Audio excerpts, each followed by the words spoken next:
ಇನ್ನೇನ್ ಹೇಳ್ಬೋದು ನೀವು? ಈ ಕಡೆಯಿಂದ ಹಿಡಿದ್ರು ಆ ಕಡೆಯಿಂದ ಬಿಟ್ರು ಅಂತ. ಆಡೋರ್ಗೆ ಏನಿದೆ ಕಾನೂನು ಅನ್ನೋದು ಗೊತ್ತಿರಲ್ವಲ್ಲ, ಆ ತರ ಮಾತಾಡೋರ್ಗೆ. ಬೆಳಗ್ಗೆ ರಾತ್ರಿ 8 ಗಂಟೆಗೋ 9 ಗಂಟೆಗೋ ಟಿವಿಲ್ ಕೂತ್ಕೊಂಡು ಮಾತಾಡೋರು ಒಂದಿನ ಕೇಸ್ ನಡೆಸಿದ್ರೆ ಗೊತ್ತಾಗಿಲ್ಲ. ಬರೇ 438 to 439 ಓದ್ಕೊಂಡು ಯಾವ್ದೋ ಡಿಸಿಷನ್ ಇಟ್ಕೊಂಡು ಓದೋದಲ್ಲ, ಪ್ರಾಕ್ಟಿಕಾಲಿಟಿ ತಿಳ್ಕೊಬೇಕು. ಆಗಿರೋದು ಒಂದ್ ತರ್ಚಿದ್ ಗಾಯ, ಒಂಚೂರು ಡೆಟಾಲ್ ಹಚ್ಬೇಕು, ಬಿಟ್ಟು ಕಳಿಸ್ಬೇಕು. ಅವ್ನಿಗೆ ಇನ್ಪೇಷಂಟ್ ಮಾಡ್ಕೊಂಡು ಏನ್ ಸುಲಿತೀರಿ? ಅಟ್ಟತಾನೆ, it's a minor operation. See all that is over. ಇನ್ನಿರೋದೇನು, ಅವನ ಡಾಕ್ಯುಮೆಂಟ್ ಇರ್ತಾನೆ, ಸಸ್ಪೆಂಡ್ ಆಗಿದ್ದಾನೆ, ಆಕ್ಸೆಸ್ ಟು ದಿ ಡಾಕ್ಯುಮೆಂಟ್ಸ್ ಇಲ್ಲ, ಮಾಡಿರೋದೇ ಹಲ್ಕ ಕೆಲ್ಸ. ಹೆಂಗಾಗ್ತಾನ್ರಿ? ಕೆಲ್ಸ ಹೋಗ್ಬಿಡ್ತಲ್ಲ. ಆಯ್ಕೊಂಡ್ ತಿನ್ನೋ ಕೋಳಿ ಕಾಲ್ ಕತ್ತರಿಸಿದ್ರು ಅಂತ ಗಾದೆ. ಈ ಕೋಳಿ ಇರುತ್ತೆ ನೋಡಿ, ನೀವು ಸಾಕಿದಿರೇನು? ಅವ್ರವ್ರು ಹಾಕಿಲ್ಲ. ಅದಕ್ಕೆ ನಾನ್ ನಿಮ್ನು ಕೇಳಂಗಿಲ್ಲ, ನನ್ನೂ ಕೇಳಂಗಿಲ್ಲ, ಯಾರನ್ನೂ ಕೇಳಂಗಿಲ್ಲ. ಇರ್ಲಿ ಬಿಡಿ, ಕುಕ್ಕುಟ ಉದ್ಯಮ ಅಂತ, ಈಗೆಲ್ಲ ಅದು ಉದ್ಯಮ ಅಂತ. ಈ ಕೋಳಿ ಏನಾಗಿತ್ತೆ ಅಂತಂದ್ರೆ ಹಂಗೆ ಬಿಟ್ಬಿಟ್ಟಿರ್ತಾರೆ ಹಿತ್ಲಿಗೆ. ಆಹಾರ ಧಾನ್ಯಗಳಲ್ಲಿ ಇತ್ಯಾದಿಗಳೆಲ್ಲ ಬಂದಿರತಕ್ಕಂಥ ಕಸದಲ್ಲಿ ಬಿದ್ದಂತ ಕಾಳುಗಳನ್ನ ಅದು ಕುಕ್ಕಿ ಕುಕ್ಕಿ ತಿನ್ಕೊಂಡೋಗುತ್ತೆ, ಅನ್ಕೊಂಡು. ಹಾಗೆ ಎಲ್ಲ ತಾನೇ ತಿಪ್ಪೆಲ್ ತಿರುಗಾಡಿ ತನ್ನ ಊಟ ತಾನೇ ತಗೊಂಡು ಬೆಳಗ್ಗೆದ್ದು ನೀವು ಮಾತ್ರ ಅಚ್ಚುಕಟ್ಟಾಗಿರ್ತಕ್ಕಂಥ ಒಂದ್ ಮೊಟ್ಟೆ ಕೊಡುತ್ತೆ, ಮರಿ ಹಾಕುತ್ತೆ, ಮತ್ತೊಂದ್ ಮಾಡುತ್ತೆ. ಈ ಆಯ್ಕೊಂಡ್ ತಿನ್ನೋ ಕೋಳಿ ಕಾಲ್ ಮುರಿದ್ರು ಅನ್ನೋ ಗಾದೆ ಏನು ಅಂದ್ರೆ, ಅದರದ್ದು ಕಾಲ್ ಮುರಿದಾಕ್ಬಿಟ್ರೆ ನೀವು ಕೂತ್ ಕಡೆ ಎಲ್ಲ ಫೀಡ್ ಮಾಡ್ಬೇಕಲ್ಲ. That's exactly what happens for this one. ನಾನು ಒಂದೇ ಪ್ರಶ್ನೆ ತಮ್ಮನ್ ಕೇಳೋದು, ಇವ್ರನ್ನ ಜೈಲಲ್ಲಿ ಇಟ್ಕೊಂಡು ಏನ್ ಮಾಡ್ತೀರಾ? 1.5 ಲಕ್ಷ ರೂಪಾಯಿ ರೆಡ್ ಹ್ಯಾಂಡೆಡ್ ಆಗಿ ಸಿಕ್ಕಿದೆ, ಇಟ್ಕೊಂಡಿದ್ದೀರಿ, ಸೀಸ್ ಮಾಡಾಯ್ತು, ಪಂಚನಾಮೆ ಆಯ್ತು, ಅವನ ಹತ್ರ ಎಲ್ಲ ಪುರಾಣ ಕೇಳಿದ್ದಾಯ್ತು, ಅವನೇನೋ ಬರ್ಕೊಟ್ಟಿದ್ದಾನೆ ಅದನ್ನು ತಗೊಂಡಿದ್ದಾಯ್ತು, ಡಾಕ್ಯುಮೆಂಟ್ ಸೀಸ್ ಮಾಡಿದ್ದಾಯ್ತು, ಸಸ್ಪೆಂಡ್ ಮಾಡಿದ್ದಾಯ್ತು. What is the fun in keeping this fellow behind the bars? That's all. No, ಅಷ್ಟೇ. ವೆಹಿಮೆಂಟ್ಲಿ ಅಪೋಸ್ಡ್ ಅಂತ ಬರೀತೀನಿ. 27ನೇ ತಾರೀಕು ನೀವು ಹಾಕೊಡ್ಬೇಕು. ಇದ್ರಲ್ಲೆಲ್ಲ ನಾನು ಸಮಯ ಕೊಡಕ್ಕಾಗಲ್ಲ. ನಿಮ್ಗೆ ಲೋಕಾಯುಕ್ತಕ್ಕೆ ಜಾರಿ ಮಾಡಿದ್ರೆ ಯಾರು ಬರೋದಿಲ್ವಾ? ನೆನ್ನೆನೂ ಒಂದ್ರಲ್ಲಿ ಸರ್ವಿಸ್ ಅಂತಿದೆ, ಯಾರನ್ನ ಹಾಕೊಂಡಿಲ್ಲ. ಹಿಂಗಾದ್ರೆ ನಾನು ಪಾಟೀಲ್ರಿಗೋ ಅಥವಾ ನಮ್ಮ ಪಣೀಂದ್ರರ್ಗೋ ಕೇಳ್ಬೇಕಾಗತ್ತೆ, ಯಾಕೆ ಏನಾಗ್ತಿದೆ ಆಫೀಸಲ್ಲಿ. Served on you, nobody is representing you. ಅಂದ್ರೆ ನಾನು ಪ್ರಸಾದ್ ಅಲ್ಲ, served on Lokayukta, nobody is engage. ನಾನು ಅದೇ ಬರ್ದ್ಬಿಟ್ಟು ಗ್ರಾಂಟ್ ಮಾಡ್ಬಿಡ್ತೀನಿ. ಮೊದ್ಲೇ ಗಲಾಟೆ ನಡೀತಾ ಇದೆ, ಇನ್ನೊಂದಷ್ಟು ಸೇರಿಸ್ಲಿ ತುಪ್ಪ. ದೊಡ್ಡ ಕೇಸು ಸಣ್ಣ case. You are right, you are right, you are right, you are right. Crime is a crime. Prasanna, what is it that you can say? You also appeared for authorities. Allah, you also earlier appeared for authorities, and you know what is the resistance and what is the non-cooperation in few matters. So ಹಂಗಾಗಿ ಅದೆಲ್ಲ ಇರ್ಲಿ. ನೋಡಿ, ಇಂಥ ಪ್ರಕರಣಗಳಲ್ಲಿ ಆರೋಪಿಯನ್ನ ನ್ಯಾಯಾಂಗ ಬಂಧನದಲ್ಲಿ ಮುಂದುವರಿಸುವುದು ಉಚಿತವಲ್ಲ. ಅವ್ರಿಗೆ ಕೊಡ್ತಕ್ಕಂಥ ಊಟ ಇದೆಯಲ್ಲ, ಅದು ನಾನು, ತಾವು, ಅವರು ಎಲ್ಲ ಕೊಡ್ತಕ್ಕಂಥ ಟ್ಯಾಕ್ಸ್ ಪೇಯರ್ಸ್ ಮನಿಯಿಂದ ಅವ್ರಿಗೆ ಊಟ ಕೊಡೋದು UTPಗೆ. ಯಾಕೆ ಕೊಡ್ಬೇಕು? ನಿಮ್ ಪ್ರಕಾರ ಅವನು ಈಗಾಗ್ಲೇ ಸಿಕ್ಕಾಪಟ್ಟೆ ತಿಂದ್ಬಿಟ್ಟಿದ್ದಾನೆ ಅಂದ್ರೆ ನನ್ನ ದುಡ್ಡಿಂದ ಅವನ್ ಯಾಕೆ ಊಟ ಮಾಡ್ಲಿ ಅಲ್ಲಿ ಜೈಲಲ್ಲಿದ್ದು? ಹೊರಗಡೆ ಇದ್ದು ಏನ್ ಬೇಕಾದ್ರೆ ಮಾಡ್ಕೊಂಡು. ಗೊತ್ತಾಯ್ತಲ್ಲ? ಯಾವ ಪ್ರಕರಣಕ್ಕೆ ಕಸ್ಟೋಡಿಯಲ್ ಇಂಟ್ರಾಗೇಷನ್ ಅಥವಾ ಕಸ್ಟೋಡಿಯಲ್ ಟ್ರಯಲ್ ಬೇಕಾಗಿದೆಯೋ ಅಂತದ್ರಲ್ಲಿ ನೋಡೋಣ. ಕೊಡ್ಬೇಕಾದ 1.5 ಲಕ್ಷ ರೂಪಾಯಿನ ಸೀಸ್ ಮಾಡಾಯ್ತು, ನಂಬರ್ಸ್ ನೋಟ್ ಮಾಡಾಯ್ತು, ಅವನದು ಸ್ಟೇಟ್ಮೆಂಟ್ ತಗೊಂಡಾಯ್ತು, ರೆಡ್ ಹ್ಯಾಂಡೆಡ್ ಆಗಿ ಹಿಡಿದಿದ್ದೀರಿ, ಕಲರ್ ಟೆಸ್ಟ್ ಪಾಸ್. ಇಂಥ ಪ್ರಕರಣದಲ್ಲಿ ಬೈ ರೊಟೀನ್ ಬಿಟ್ಬಿಡ್ಬೇಕು. ನೀವು ನ್ಯಾಯಾಂಗ ಬಂಧನ ಕಳ್ಸೋದೇ ತಪ್ಪು. ಆಯ್ತು ಸ್ವಾಮಿ, ಹಿಡ್ಕೊಂಡ್ ಬಂದಿದೀವಿ, ಹೊರಗಡೆ ಬಿಟ್ಬಿಡಿ, ಏನೋ ಒಂದು ಬಾಂಡ್ಗಿನ್ ತಗೊಂಡು. ನಾವೆಲ್ಲ ಹಾಗೆ ಮಾಡ್ತಾ ಇದ್ವಿ.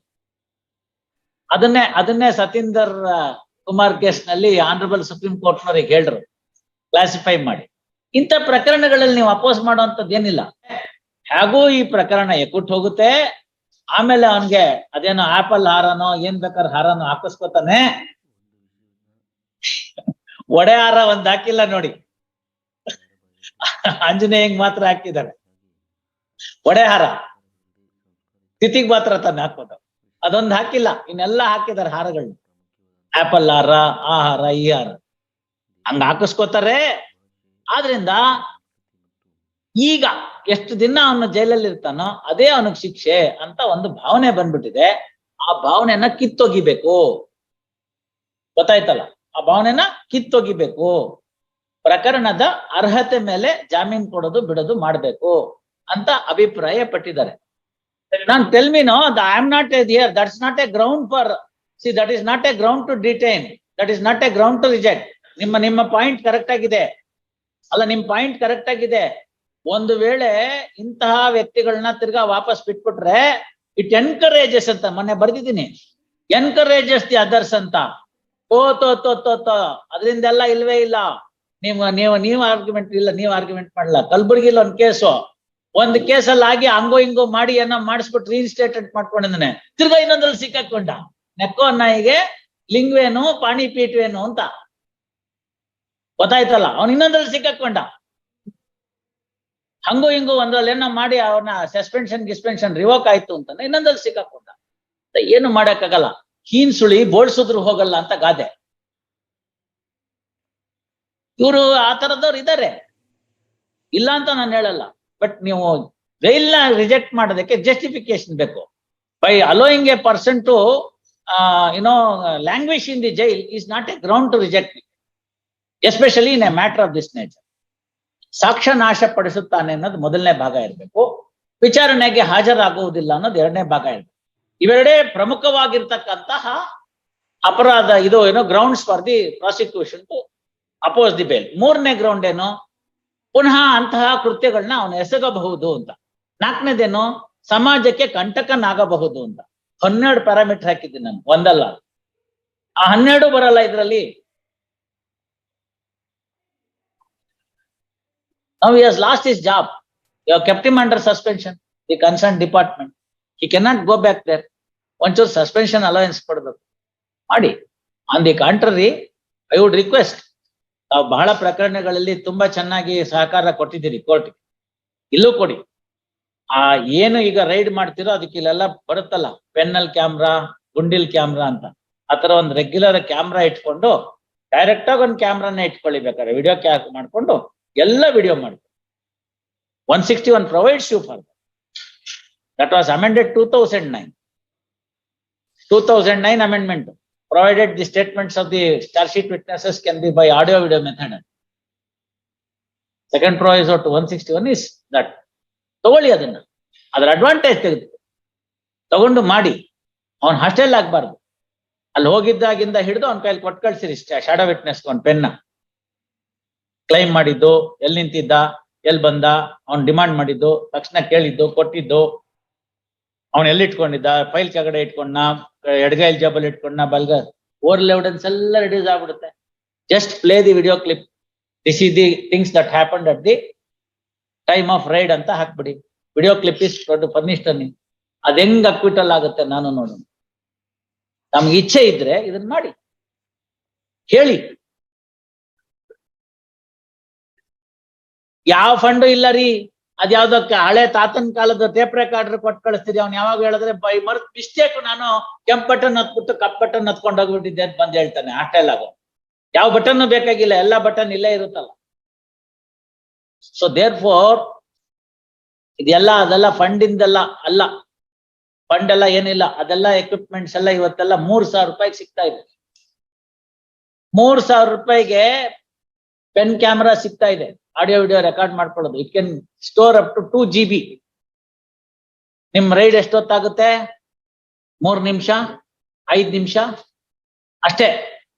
ಅಷ್ಟ್ರೊಳಗಡೆಗೆ ಎಷ್ಟು ಬೇಕೋ ಅದನ್ನ ರೆಕಾರ್ಡ್ ಮಾಡ್ಕೊಳ್ಳಿ. Follow me. So that's all that is required. ಅದನ್ನ ಹೇಳಿ. ತಮ್ಮ ಇಬ್ರು ಒಳ್ಳೆ ಎಕ್ಸ್ಪೀರಿಯನ್ಸ್ ಇರ್ತಕ್ಕಂಥವ್ರು ಇದ್ದಾರೆ, ನ್ಯಾಯಮೂರ್ತಿಗಳು, ಅವ್ರ ಹತ್ರ ರಿಕ್ವೆಸ್ಟ್ ಮಾಡ್ಕೊಳ್ಳಿ. ಏನಾದ್ರೂ ಯಾವ್ದಾದ್ರು ಪ್ರಕರಣದಲ್ಲಿ ಕೋರ್ಟ್ನ ಅಬ್ಸರ್ವ್ ಮಾಡ್ಬೇಕು ಅಂತ ಹೇಳಿದ್ರೆ ಹೇಳಿ, ನಾನು ಬರಿತೀನಿ. Already I return one from Dharwad, how to collect the data ಅಂತ ಇನ್ನೊಂದ್ರಲ್ಲಿ ಬರ್ದು ಕೊಡ್ತೀನಿ. ಅದಕ್ಕೆ ನಾನು that is the best way that you can arrest this menace of hostile. Once you arrest that menace of hostile, things will move. Monday ಹಾಕ್ಬಿಡಿ, ಮಾಡೋಣ. Yes sir, Monday.